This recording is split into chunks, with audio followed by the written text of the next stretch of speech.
Good evening once again, brilliant people. Ayan, meron pa tayong energy, so sasagot pa tayo ng isa pang tanong. Sabi ni Teacher Fire, Hi sir, required po ba may teaching experience? TFATP po kayo nag-apply? Yes po, TFATP po ako, under po ako ng program.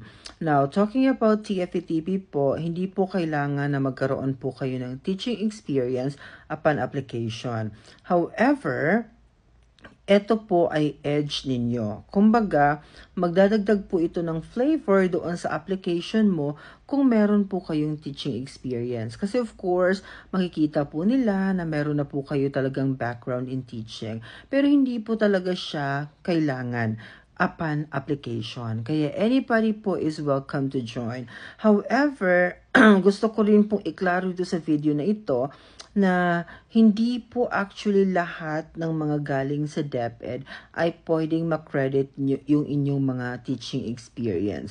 Kasi meron po akong mga na-encounter dito na mga teachers na na-assign po sila sa mga schools na hindi po credit yung kanilang teaching experience sa DepEd.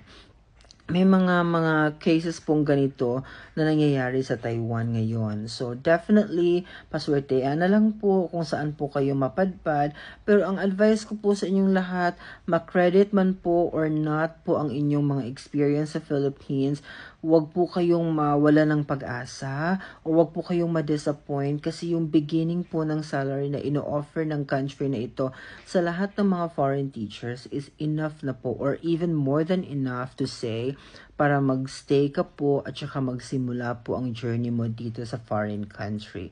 So, hindi ka po talaga magsisisi sa pinakaunang offer na ibibigay nila sa inyo. Kaya, try lang po. Kung wala po kayong experience or meron po kayong experience, i-try lang po ninyong mag-apply.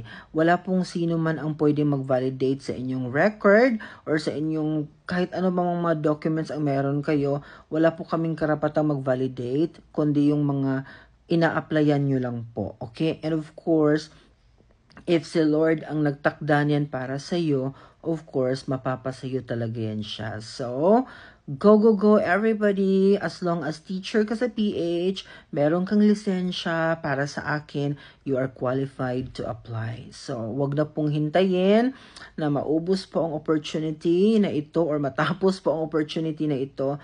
Mag-apply na po kayo habang maaga pa po. Bye-bye!